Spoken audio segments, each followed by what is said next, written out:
cinemaplusnews.com.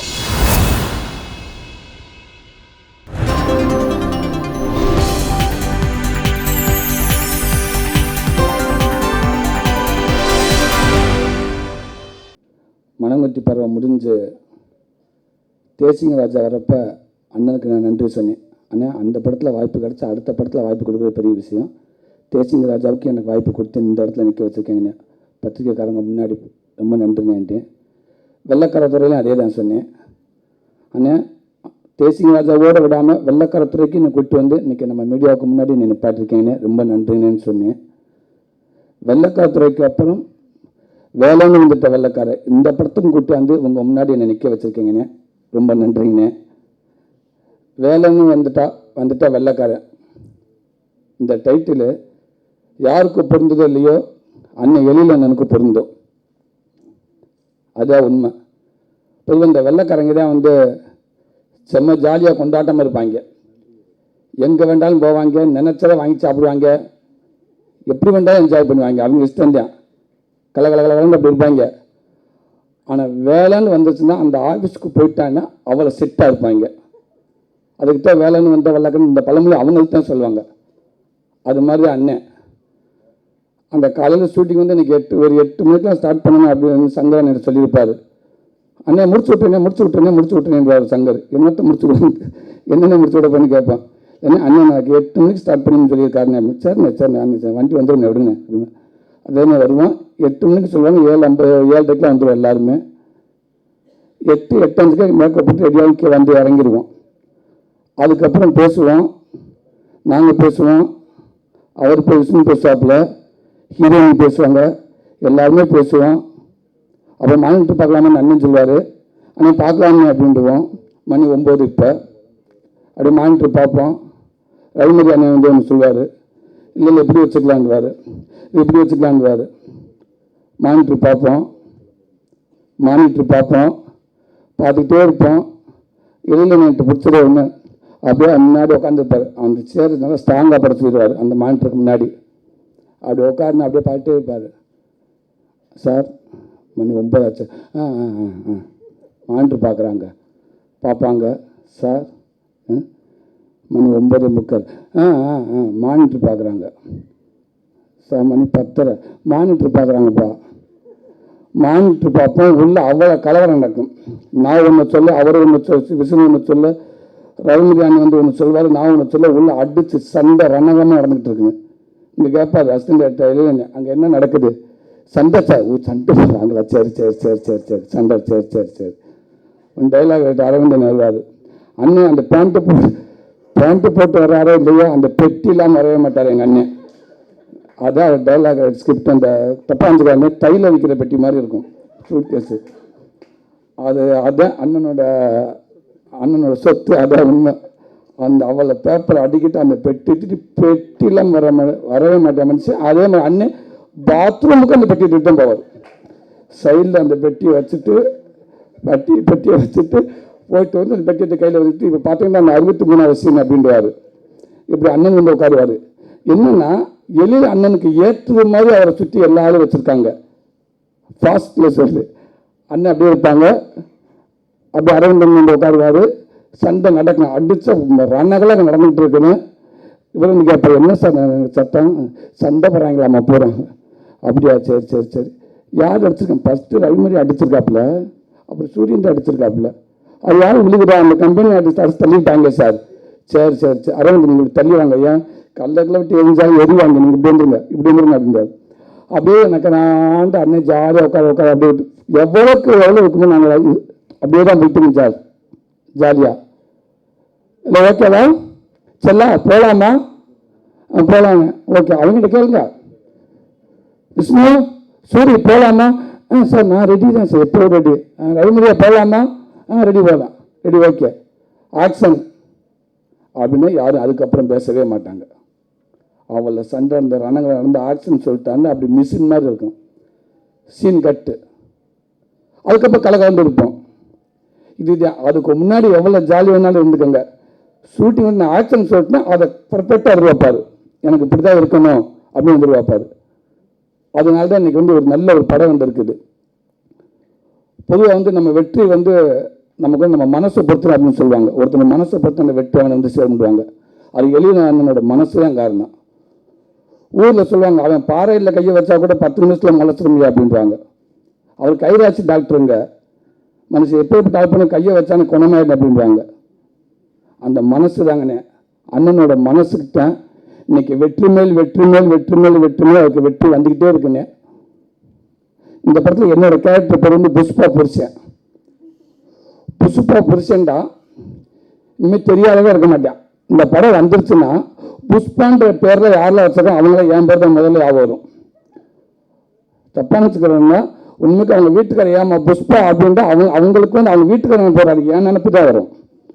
ஒரு சூரி தான் என் புருஷன் அப்படின்ற மாதிரி இருக்கும். ஒரு தமாசுக்காக சொல்லி இந்த புஷ்பா புருஷன் அவ்வளோ பதிவு வச்சுட்டாரு. ஃபஸ்ட்டு கூப்பிட்டு கதை சொன்னேன்னு ஆனால் என்ன கேட்டேன்னு புஷ்பா புருஷன் அப்படின்னாரு. புஷ்பா புருஷனை புரியலைன்னு கதை சொல்கிறேன் அப்படின்றாரு. கதை சொன்னாங்க, என்ஜாய் பண்ண அவ்வளோ சந்தோஷமாக இருந்துச்சு. எப்படின்னு ஒவ்வொரு படத்துக்கு ஏதாவது ஒன்று பிடிச்சிடுறீங்க அப்படின்னு. இந்த படத்தில் ஆரம்பத்துலேருந்து எண்டு வரைக்கும் நான் படுற பாடு அதுதான். இந்த புஷ்பா புருஷன் எனக்கு பெரிய பேர் வாங்கி கொடுக்கும். அதே நேரத்தில் என் பொண்டாடிக்கிட்ட விவகாரத்தை வாங்கி கொடுத்தாலும் வாங்கி கொடுக்கும். அதுக்கும் வாய்ப்பு இருக்குது. அந்த மாதிரி தான் இதில் இருக்குது. தொடர்ந்து எனக்கு வாய்ப்பு கொடுத்துட்டே இருக்கீங்கண்ணே. ரொம்ப ரொம்ப நன்றிண்ணே. அடுத்த படம் நான் இருப்பேன்னு நினைக்கிறேன். இந்த படம் மிகப்பெரிய வெற்றி படம் அமையணும். அதே நேரத்தில் ஒரு தேட்டருக்கு வரவங்கள நல்ல சிரிக்க வச்சு நல்ல குளிக்க வச்சு அப்படி ஃப்ரெஷ்ஷாக எல்லோரும் வேலைக்கு போங்க, அவங்க வேலைக்கு போங்க, இன்னும் ஃப்ரெஷ்ஷாக இருங்க அப்படின்ற ஒரு ட்ரீட்மெண்ட் பண்ணி அனுப்பிவிடுற படமாக இந்த வேலைன்னு வந்துட்டு வெள்ளைக்காரன் படம் இருக்கும். அதில் எந்த ஒரு மாற்றமும் இல்லை. அந்த படம் மிகப்பெரிய வெற்றி அடையணும். அப்புறம் விஷ்ணு வெண்ணிலா கபடிக்குள்ளே விளையாட ஆரம்பித்தோம். இன்னைக்கு வரைக்கும் விளையாண்டுக்கிட்டே தான் இருக்கும் 2 பேரும். இன்றைக்கி ஒரு நல்ல பெரிய ஹீரோவாக வளர்ந்துருக்காரு. அதை காட்டி நல்ல மனிதராக இருக்கார். எனக்கு ஒரு நல்ல நண்பனாகவும் இருக்காப்புல. இந்த அளவுக்கு அது உழைப்பு தான் காரணம். விஷ்ணுத்தை பிடிச்சிருக்கணும்னா அந்த உழைப்பு. எப்படி ஒரு கிரிக்கெட்டில் ஏதோ விளையாடுறப்ப ரிஹர்சல் பண்ணுவாங்க, டே ரிஹர்சல் போதும்டா, நீ கிரௌண்டில் விளையாட முடியாது, இங்கேயே டயர்ட் ஆகிடாத, அந்த அளவுக்கு ரிஹர்சல் பண்ணுவாங்க. எல்லாத்தையும் மெனக்கடுவாப்புல. முன்னாடி ஒர்க் அவுட் பார்ப்பாப்புல. வெண்ணிலா கபடிக்குள்ள ஷூட்டிங் போகிறதுக்கு முன்னாடி பகலுக்குள்ள ஆஃபீஸில் ரிஹர்சல் எடுத்து முடிச்சுட்டு சிஷியனை சொல்லிக் கொடுப்பாரு. முடிச்சுட்டு வீட்டில் 6 மணிக்கு வீட்டுக்கு போயிடுவோம். நைட்டு 2:30 மணிக்கு ஃபோன் வரும் எனக்கு. ஃபோன் என்ன விஷயம்னு கேட்பேன். சொல்லாது, ஹலோ சொல்லுங்க விஷயம். அத்தா என்னத்தா அது கறி நரிச்சுன்னு இருக்குது, நல்லாவே வேகலத்தா. தூக்கத்தில் வளராப்லையோ விஷ்ணு அண்ணன் இந்த டைமில் இப்போ கரெக்டாக இருக்கானே, சுஷியனை சாயந்தரம் சரியாகவே வரலன்றாரு, மதரஸ் நான் வந்துருச்சானேன்றாப்புல. நான் அதுக்கு 2:30 மணிக்கு அவசியம் இல்லை, நான் கரெக்டாக இருக்கானே. சத்தியமாக அவர் முன்னாடி தான் சொல்லிட்டு விடவே மாட்டாப்புல. எந்த நைட்டோடு பார்க்காம அண்ணா இப்போ வந்துருச்சா வார்த்தை, இப்போ வந்துருச்சான்ட்டு. அது இன்னைக்கு வரைக்கும் விஷ்ணுக்கிட்ட இருக்குது. ஒவ்வொரு படமும் வந்து நடிச்சோம் போனோம்னு இல்லாமல் அவ்வளோ மெனக்கடுறாப்புல. இதில் கூட பார்த்தீங்கன்னா நிறுத்தி முடிச்சு போகல. சூரியண்ணா அந்த ரயில் சாப்பிட்டு நான் பேசின கொஞ்சம் ஃபாஸ்ட்டாக பேசிட்டேல, நான் கொஞ்சம் நிறுத்தி பேசியிருக்கலாமோ, திருப்பி 1 மணி கேட்ட தப்பாக இருந்த ரிலீஸாகிட்ட. நாளைக்கு சப்போஸ் அந்த சீன் எடுக்கிறப்ப வேண்டாம் கேட்டு பார்க்குறேன், அது மட்டும் க்ளோஸ் வைக்க சொல்லுவேன் ப்ளீஸ், நீங்கள் வந்து அந்த எடிட்டிங்கை பாருங்களேன் அப்படின்னு நாப்பில். இல்லைங்க நீங்கள் டேரக்டர் சொல்லணும். உடனே டேரக்டர் சொல்லுவாப்பில், அண்ணன் சொல்லுவார் ஓகே விஷயம் பார்ப்போம், திருப்பி அதை எடுப்போம். அவ்வளோ அந்த சின்சியாரிட்டி அந்த உழைப்பை விஷ்ணு கொண்டாந்து இந்த இடத்துல வச்சிருக்கு. எனக்கு அவ்வளோ உதவி பண்ணியிருப்பார். என் வீட்டில் வந்து ஒரு உப்பு சோப்பு வாங்கணும்னா அதுக்கு மட்டும்தான் நான் விஷ்ணுக்கு ஃபோன் பண்ணலை. வீட்டில் உப்பு சோப்பு வைக்கிறாங்க துணி வைக்க, அது எங்கே விஷ்ணு போகலாம், அதுக்கிட்ட நான் அவரை கேட்கல உதவி.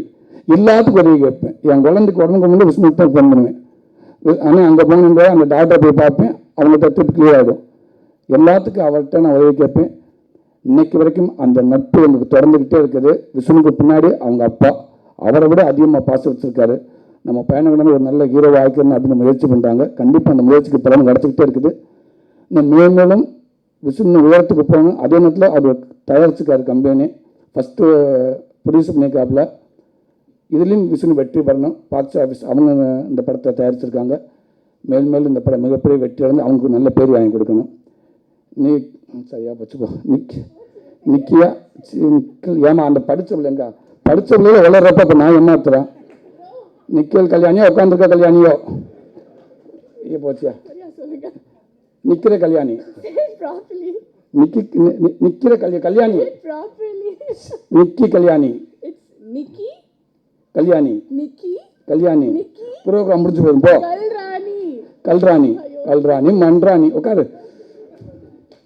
இப்படி தாங்க இந்த ஷூட்டிங் ஸ்பாட்டில் சண்டாளி வீட்டிலேருந்து கிளம்புறப்ப ஆரம்பித்தா பேச்சு பேச்சு பேச்சு பேசி பேசி பேசி பேசி அங்கே வண்டி வண்டி வந்து நிற்கலே டோர் தந்தாங்கிறது hi sir hi good morning hi hi switch sir நீங்கள் போடு சார் அதுவும் சார் இது சார் ஏங்க சார் எடுத்து அடிச்சு முடிச்சு ரிஹர்சலுக்குள்ள புகுந்து மானிட்டருக்குள்ள புகுந்து அவனை குழப்பி இவனை குழப்பி 1 மணி நேரம் எடுத்து ரிஹர்சல் காணாமல் போயிடும். அப்படியே சைலண்டாக இருக்கும். என்னம்மா நாங்கள் பேசட்டுமா அப்படி என்ன இப்படியா பேசிகிட்டு இருப்ப நீ இவ்வளோ நேரம் ரிஹர்சல் எடுத்துக்கிட்டு இருக்கோம் உண்டுலேருந்து பண்ணி குழப்பி கலகலன்னு பேசி அந்த படத்தில் அண்ணன் கேரக்டர் அப்படி தான் வச்சுருக்காது. நான் ஸ்டாப்பாக பேசிட்டே இருந்தா ஒரு மனுஷி அந்த நீ லைவ்லேயே அப்படி தானமா இருக்க. அவங்க போல்டான ஒரு கேரக்டர் கொடுத்துருக்காங்க. போலீஸ் கேரக்டர் கொடுத்தாரு அண்ணன் அடையாப்பா அந்த நடையும் சரி அந்த கழுத்து வெட்டும் சரி போலீஸாகவே தெரியுது ஷூட்டிங் ஸ்பாட்டில். இந்த மர்ம குத்து மாதிரிலாம் சில சீன் இருக்கு. இடுப்பில் குத்துனா கண்ணில் குத்துறது கேட்டால் மார்க் பண்ணுங்கன்றது வா வந்து மார்க் பண்ணுங்கப்பா அசனேட்டர் இந்த மார்க் பண்ணுங்க இங்கே வந்து குத்தட்டும் அந்த அளவுக்கு. ஐயோ சாரி சார் நான் அங்கே பட்டு ரைட்டர் ஃபைட் மாஸ்டர் 1 அப்படின்ற திருப்பி விசுனு குத்துறப்ப கையை அடக்க முடக்கா போயிடும். 1 சாரி சாரி சாரி ஏய் சாரின்னு எங்கிட்ட சொல்லணும் குத்து வாங்கிக்க நாங்கள் நீ மாஸ்டர் பட்டு sorry sorry sorry sorry sorry பேசி பேசி திருப்பி விசுனுக்கு குத்து ஒரு பக்கம் திருப்பி விட்டுறது. அங்கங்கே இதே பிரச்சனை தான் நான் பார்த்தேன். இந்த விசுனு ஃபஸ்ட்டு நீங்கள் பண்ணுங்க உங்களை வச்சு அந்த பிள்ளை பண்ணிட்டு அதுக்கப்புறம் பதினு சாப்பீஸ் எடுத்துட்டு வரான்றது போடு இந்த இடத்துல குத்து தெரியா. இப்போ கையை மாசுன்னு அடிவாங்க ரஸ்கல் நீங்கள் தான் குத்தணும் இன்னைக்கு அந்த அளவுக்கு அந்த வேலை வந்து ஃபைட் மாஸ்டர் சொன்னோன்னே அப்படி திரும்பி இப்படி அப்படி அடிக்கிறது. ஆனால் என்னென்னா நான் சமீபத்தில் நான் பார்த்த ஹீரோயின் இல்லை இவ்வளோ ஒரு சுறுசுறுப்பான ஹீரோயின் நான் பார்த்ததே இல்லைங்க. அப்படி ஒரு சுறுசுறுப்பு. நைட்டு 3:30 மணிக்கு அந்த சாங் எடுக்க அந்த சாங்கில் வந்து என்ன சார் பண்ணு எது சார் அந்த மானிட்டரை பார்க்குறது அந்த இடத்துக்கு போகிறது அந்த பிள்ளைகளை தனியாக கூட்டி கொண்டு ரிஹர்சல் பண்ணுறது. டேரக்டர் என்ன சொல்வார் என்னங்க எனர்ஜி 3-4 மணிக்கு வந்தாலும் இந்த பிள்ளை இப்போ அதே எனர்ஜி தான் இருக்குது அப்படின்னு. நல்ல ஒரு எனர்ஜியான ஹீரோயினு சுறுசுறுப்பான ஹீரோயினு வாழ்த்துக்கள். மியூசிக் டேரக்டர் சத்யானே எழில் அண்ணனோட மிகப்பெரிய பழமை இமான் அண்ணன் ஒரு தூண் மாதிரி இருப்பார் எல்லா படத்துக்கும். இந்த படத்தில் அவர் மிஸ் ஆகுதுன்னு ரொம்ப புலம்பிக்கிட்டு வந்தார். ஏன்னா அண்ணனோட டேரக்ட் இல்லை அவங்களால நிறைய படம் கமிட் ஆகிடுச்சு. என்ன படம்ன்றப்போ இன்னும் சத்யானை கூப்பிட்டு பேசினாங்க. நாங்களாம் பேசுவோம் அண்ணன் எப்படின்னு இமான் தான் எப்படி அண்ணன் அவங்க அந்த இடத்த திருப்தி பண்ணிடுவாங்க. ஏன்னா எங்கேயும் எப்போதில் சூப்பர் சாங் கொடுத்துருவாங்க அண்ணன். ஆனால் இந்த படத்தை நான் பண்ணேன் இன்றைக்கி அந்த சாங்கு இமானன் இல்லாத குறை சாப்பிட்டாரு. அந்த குத்துட்டி சாங் சூப்பர் சாங் சார் ரொம்ப அற்புதமான சாங்கு. ஐயோ பாவம் சாங்கு இதெல்லாம் அப்புறம் பசங்கிட்ட போய் அப்படி ரீச் ஆகும். எங்கள் அண்ணனுக்கு வாழ்த்துக்கள். அது ஆனந்த் சார் எடிட்டர் நல்லா பண்ணியிருக்காங்க. இன்னும் வாழ்த்துக்கள் இன்னும் நிறையா படங்கள் நீங்கள் பண்ணணும். Art director sir Murugan sir அவருக்கும் என்னோடய வாழ்த்துக்கள். ரவிமரி அண்ணன் உண்மைக்கு அவர் சொல்லும்போது அந்த லாஸ்ட் சீன் ஒரு 18 நிமிஷம் நான் ஸ்டாப் காமெடி கொஞ்சம் அந்த ஆக்ரோஷமாக இருக்கும். ஆனால் கொஞ்சம் அதிகமாக இருக்குமோ கொஞ்சம் இதாக இருக்கோ கொஞ்சம் கம்மி பண்ண சொல்லாமல் நான் சொன்னால் தப்பாயிடும் நீங்கள் ஏதாவது சொல்லி பார்க்குறீங்களான்னு நான் டேரக்டர்கிட்ட கேட்பேன் கொஞ்சம் அதிகமாக இருக்குன்னு. ஆனால் படத்தை பார்த்துட்டு நான் ஃபஸ்ட்டு அண்ணன் சொன்னேன் அண்ணன் சாரி நான் தப்பு பண்ணிட்டேன் செம்ம சீன் இந்த லாஸ்ட் ஒரு 18 நிமிஷத்தில் அவர் ஹீரோனே அப்படின்னு அதை ஒன்று பிச்சுட்டார் அவர். இந்த ரோபோசங்க ஒரு பக்கம் இந்த பக்கம் நான் எல்லாருமே இருக்காங்க. ஆனால் எல்லாத்தையும் தூக்கிட்டு போகிறது அவர் தான். ஒரு 18 நிமிஷம் எனக்கு தெரிஞ்சு சமீப ஒரு படத்தில் நான் ஸ்டாப்பாக கொஞ்சம் உண்மைக்கே இது நான் ஓவராக பேச நாளைக்கு திருப்பி உங்களை பார்க்கணும் இருந்தால் நீங்கள் படத்தில் பாருங்கள் லாஸ்ட்டு ஒரு 18 நிமிஷம் அவ்வளோ கண்டினியூவாக ஒரு நான் ஸ்டாப் காமெடியாக இருக்கும். அந்தளவுக்கு அண்ணன் பண்ணியிருக்காங்க. அண்ணனுக்கு வாழ்த்துக்கள். நிறைய நடிகர் இருக்காங்க. அண்ணன் தேவராஜனை ஒரு வெத்தலை சீனு ஒரு 2-3 சீன் அண்ணன் காம்பினேஷனில் பண்ணியிருக்கேன். மனுஷன் அப்படி இருந்துச்சு அந்த சீன். உண்மைக்கான சீன் எடுக்கிறப்ப நம்ம சிரிச்சுக்கிட்டே தான் இருந்தோம் பண்ணவே முடியலை. ரொம்ப ஒரு நல்ல சீனு.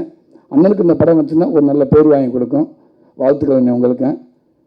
மேலும் எனக்கு வாய்ப்பு கொடுத்து உங்கள் முன்னாடி கூட்டி வந்துக்கிட்டே இருக்காங்க. ரொம்ப ரொம்ப நன்றிங்க. அதெல்லாம் தாண்டி என்னை பத்திரிக்கைக்காரங்க மீடியாக்காரங்க ஒவ்வொரு படத்துக்கும் என்னை ஒரு வாத்தியார் மாதிரி இந்த சீன் நல்லா இருந்துச்சு இந்த சீன் சரியில்லை இந்த இடத்துல ஓவராக இருந்துச்சு இந்த இடத்துல கம்மியாக இருந்துச்சு அந்த ஒவ்வொரு படத்துக்கும் என்னை குத்தி காட்டி அதே நேரத்தில் எனக்கு நல்லா பண்ணிக்கிற என்னை நல்லா சொல்லி என்னை ஊக்குவிச்சு இந்த இடத்துக்கு என்னை கையை பிடிச்சி கூட்டிகிட்டே போயிட்டுருக்கீங்க. உங்களுக்கும் என்னை மனமார்ந்த நன்றி. எப்பவும் ஒரு தயாரிப்பாளருக்கும் டைரக்டருக்கும் நான் ரொம்ப கட்டுப்பட்டவனாக இருப்பேன். சினிமாவில் இன்றைக்கி தாய் தகப்பா அப்படின்னு நான் தயாரிப்பாளரும் டைரக்டரும் தான் சொல்லுவேன். அவங்கள தான் சொல்லுவேன். எனக்கு வாய்ப்பு கொடுத்துட்டு எல்லா இடத்துக்கும் கூட்டி வராங்க. இன்னும் மேலும் என்னை ரொம்ப தூரத்துக்கு கூட்டி போகணும். இந்த வாய்ப்பு கொடுத்த அத்தனை பேருக்கும் ரொம்ப நன்றி.